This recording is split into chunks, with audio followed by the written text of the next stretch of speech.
परमेश्वर के धन्य नाम की महिमा हो। प्रभात मनन के सत्र 1456 में आप सभी का बहुत ही विनम्रता के साथ स्वागत करता हूं। आइए आज का मनन के लिए हम पढ़ते हैं तीमुथियुस को भेजी गई दूसरी पत्री अध्याय 1 पद 16। उनेसिफुरुस के घराने पर प्रभु दया करे, क्योंकि उसने बहुत बार मेरे जी को ठंडा किया और मेरी जंजीरों से लज्जित ना हुआ।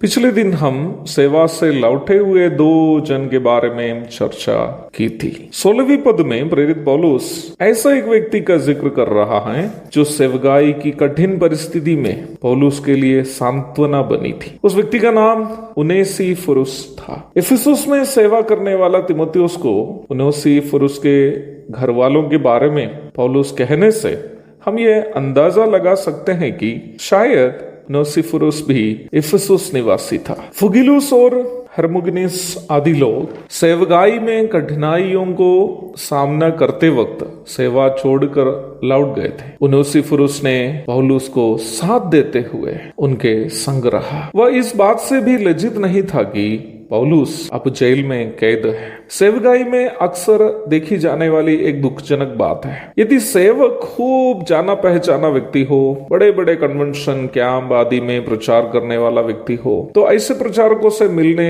और संगति करने के लिए ढेर सारे लोग उत्साहित हो जाते हैं। परंतु यदि प्रचारक सेवकाई में संघर्ष कर रहा हो, आर्थिक तथा अन्य परेशानियों से गुजर रहा हो, सेवकाई में बहुत ज्यादा सफल नहीं हुआ हो, जिस क्षेत्र में वह सेवा कर रहा है वहां वो अकेला हो, ऐसे लोगों से मिलने और प्रोत्साहन करने आदि के लिए बहुत ही कम लोग इच्छा जाहिर करते हैं। मैंने पूर्व के एक मनन में यह आपके साथ बांटा था कि कैसे कुछ भाई बहनों ने मेरी सेवकाई के प्रारंभिक दशा में, जब मैं मानसिक तौर पर निराश था, मेरा प्रोत्साहन किए थे। कटिहार में हमारे परिवार के साथ उनकी एक दिन की संगति मेरे अंदर कई साल तक प्रभु की सेवा करने का ऊर्जा भर दिया था। परंतु ये बड़ी दुखजनक बात है कि अक्सर मसीही लोग सेवकाई के क्षेत्र में संघर्ष करने वाले लोगों के साथ आलोचनात्मक मानसिकता से व्यवहार करते हैं। प्यारो, मेरा कहना यह भी नहीं है कि जो लोग घृणित पापों को करते हैं या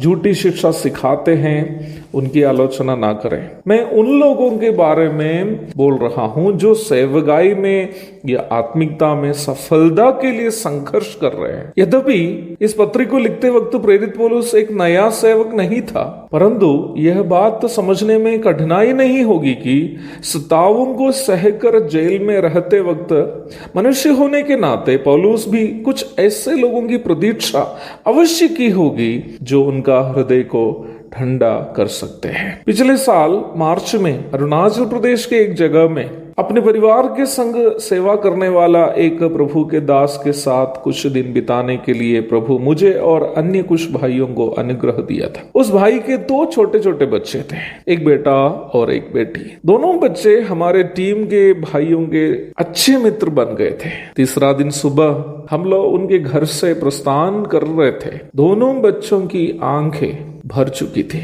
छोटा बेटा ने हम लोगों से पूछा, अंकल लोग आप फिर कब आएंगे? हम लोग बोले, जल्द आएंगे। हम इस बात समझे थे कि हमारी संगति यहाँ तक उन बच्चों के लिए भी कितना प्रोत्साहन की बात बनी थी। मुझे सुनने वाले प्रिय भाई बहनों, क्या इस तरह की सेवा के बारे में आपने कभी सोचा है? आपको प्रचार नहीं करना, गीत नहीं गाना, कुछ भी कठिन काम नहीं करना, केवल ऐसे प्रचारकों के साथ जो कठिन परिस्थितियों में संघर्ष कर रहे हैं, सताव सह रहे हैं, सेवकाई में ज्यादा सफल नहीं हुए, उनके पास जाइए, उनके साथ कुछ समय बिताइए, उनसे कहिए, ब्रदर निराश मत हो जाइए, हताश मत हो जाइए, निरुत्साहित मत हो जाइए, हम आपके साथ हैं, हम आपके लिए प्रार्थना करेंगे। देखिएगा वो भाई जो सफलता के लिए संघर्ष कर रहे हैं आने वाले दिनों में कितना अधिक प्रभु के लिए उपयोगी होगा। प्रेरित पौलुस यद्यपि नया सेवक नहीं था, परंतु उनेसिफुरुस का उदाहरण देख करके वो कह रहा है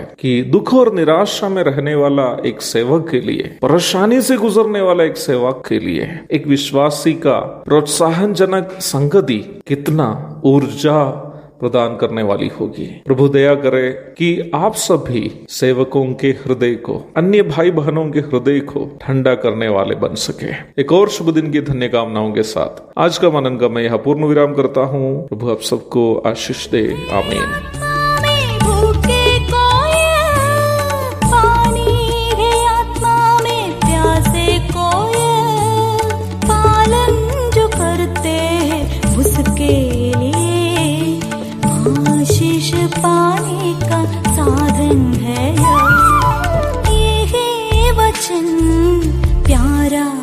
वचन, यीशु मसीह